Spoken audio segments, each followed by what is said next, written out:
l'inflation est partout. Tout le monde peut le voir dans les supermarchés, à la pompe, et tous les politiques, le gouvernement en premier lieu, s'en inquiètent.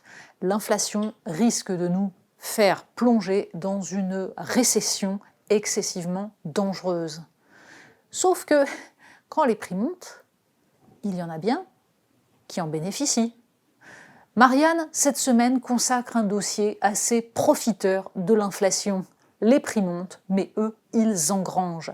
Ce sont bien sûr les grandes entreprises d'énergie, vendeurs de pétrole, de gaz, Total en premier lieu, mais tous les autres, les prix à la pompe, eux, ils en bénéficient et ont fait des super profits.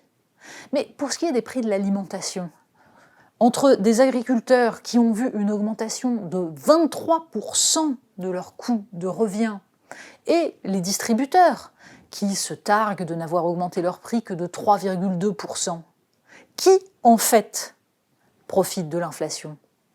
Pas les agriculteurs, bien sûr, pas les producteurs. Quand les distributeurs nous disent qu'ils veulent préserver le pouvoir d'achat des consommateurs, ils veulent surtout préserver leur marge. Et pour cela, font pression sur les producteurs pour ne pas répercuter les hausses des matières premières.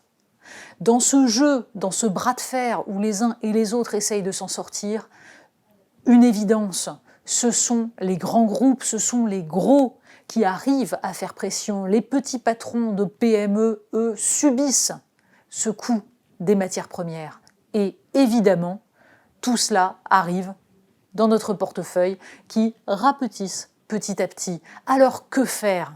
Faut-il taxer les super profits de la guerre, de l'inflation ? Qui cibler exactement? Quelles sont les bonnes mesures pour le pouvoir d'achat? C'est dans Marianne cette semaine, les profiteurs.